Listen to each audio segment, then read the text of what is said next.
par le président Bédier pour être à la tête du Bénet, aujourd'hui Bénet, la structure pour les grands travaux. Mais il a fait licencier sur 150 Français, 140 Français. Et donc, il avait été approché à l'époque par l'ambassadeur de France. Il dit, mais est-ce que tu es anti-français? Il dit, non, mais je suis pro-Côte d'Ivoire. C'est dans ses propres réponses. Et à plusieurs reprises, il a donné la preuve qu'en fait, au-delà de ce que son intelligence lui a permis d'accéder à des sphères très élevées de la finance, de la désassurance, etc., il reste profondément un être humain. En réalité, au-delà de ces questions de diplôme et tout, ce qu'on recherche chez le leader, c'est ses qualités humaines. Est-ce que vous avez de l'empathie pour autrui? Est-ce que vous avez la vision pour votre pays? Est-ce que vous avez une fibre patriotique suffisamment développée? Est-ce que vous avez envie d'épanouir autrui, tout simplement? Parce que notre raison d'être en tant qu'être humain, social et sociable, c'est de pouvoir travailler au service des autres. Vous voyez? Il me semble que dans la posture de Titiam Tiam, pour qu'il puisse s'élever à cette échelle-là, il a fallu qu'il affirme ces genres de qualités-là.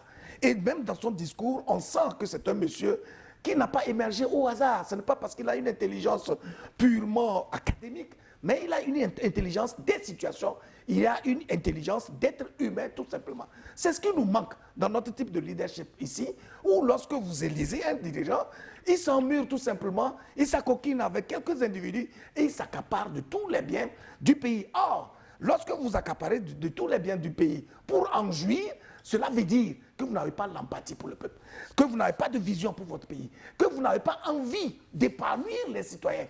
Parce que justement, quand vous vous inscrivez dans une logique de règne, vous ne pouvez pas épanouir le peuple. Puisqu'un peuple épanoui ne peut pas accepter justement avaler les couleuvres. Vous voyez?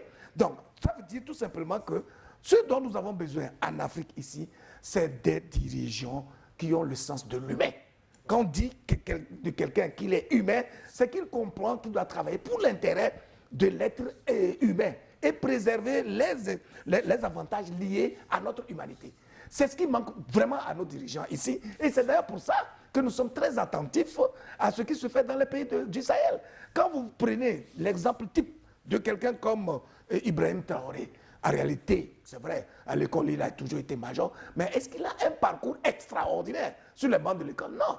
Est-ce qu'il a fait la science politique, etc.? Non. Mais vous voyez les prouesses qu'il est en train de faire au Burkina Faso. Où chaque jour, lorsqu'on parle de lui, c'est qu'on parle d'une œuvre qui profite à l'ensemble du peuple. Voilà ce dont nous avons besoin en Afrique. Et en cela, effectivement, on n'a pas besoin d'un diplôme extraordinaire. On a besoin des gens qui ont des diplômes sur la vie communautaire, sur la vie sociale, sur les règles du vivre ensemble et ce qui permet à nos communautés de préserver leurs acquis civilisationnels, leurs acquis culturels, leurs acquis identitaires. Voilà ce dont nous avons besoin. Salut. Et voilà comment ça sort. Et c'est comme ça que ça sort.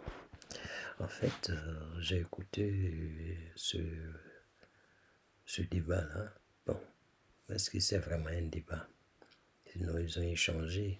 Et en fait, c'est quand même plaisant d'avoir des opinions de l'externe de la Côte d'Ivoire.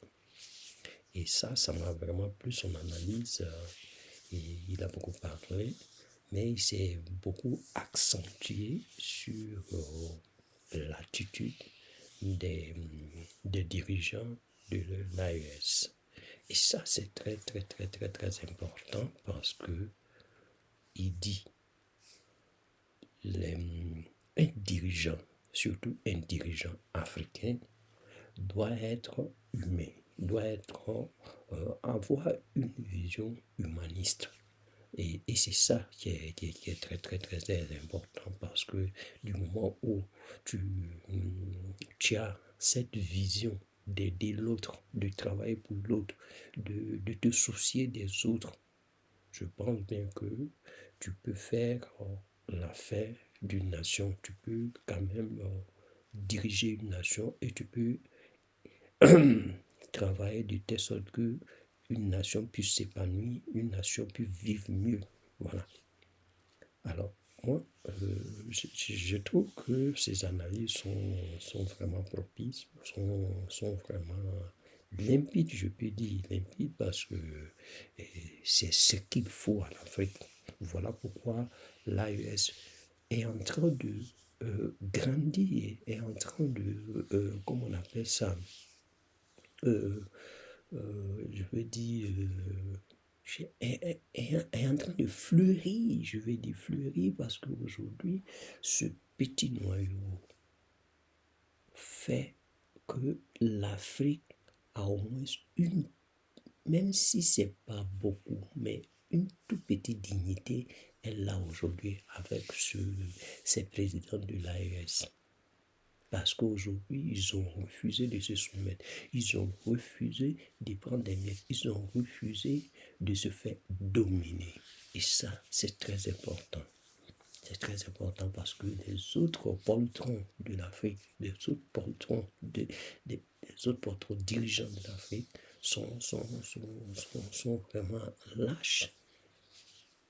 Parce qu'ils acceptent toujours ce que l'autre dit. Ils acceptent toujours d'être dominés. Ils acceptent toujours d'être couillonnés, comme on le dit. Et ça, c'est pas bien. Ça, c'est pas bien. Qui se réveille? Qui se réveille? Donc, c'est ce que je voulais apporter à ce qu'il a dit. Je voulais soutenir son analyse parce que c'est vraiment limpide qu'il n'y a pas mot à dire. Vous voyez? Et ça, c'est très important. C'est très important de surtout qu'il a parlé aussi de, comment on appelle ça, de l'élection d'octobre 2025 en Côte d'Ivoire. Et ça, c'est aussi quelque chose qu'il faut voir de près. Et qu'il a pris l'exemple sur M. Thiam, il est très très humaniste parce que quand il arrive au Bénin, il a cherché à voir l'intérêt du pays d'abord, avant les expatriés, avant les étrangers, avant d'autres personnes. C'est-à-dire que nous, Africains, nous, Ivoiriens, on doit d'abord être les premiers dans le secteur où ils sont, avant que les expatriés soient acceptés. Et ça, ce côté-là, on applaudit M. Thiam et on lui tire le chapeau. Mais moi, je ne suis pas tout à fait d'accord avec lui. Hein. Parce que, si vous vous rappelez très bien, la France n'a pas d'amis. La France n'a que des intérêts. Aujourd'hui, il se trouve que M. Thiam s'acoquine avec ces personnes-là, ces Français-là. Et vous pensez que du moment où les Français luttent à ce que ce monsieur soit à la tête de la Côte d'Ivoire, vous pensez qu'il n'aura pas à signer des accords, il n'aura pas à pouvoir faire des traités avec eux. La France ne fait rien pour rien. Donc là, je suis perplexe. Là, je prends avec des pincettes. Là, je suis un peu réticent. Je suis vraiment réticent. Il est jeune, c'est vrai. Il a de l'expérience.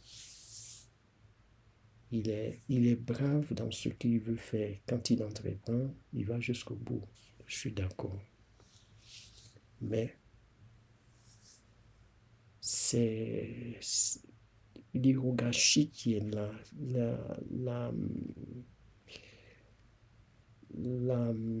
Comment je peux appeler ça? Ces Français qui n'ont jamais laissé prise. Vous n'avez pas vu? Regardez par exemple l'AES. Combien de fois on ne met pas le bâton dans le roue? Combien de fois les djihadistes viennent les emmerder? Combien de fois? Et combien de fois on n'a pas comment on appelle ça, torpillé sur les médias, ainsi de suite, par rapport à ces mêmes Français-là.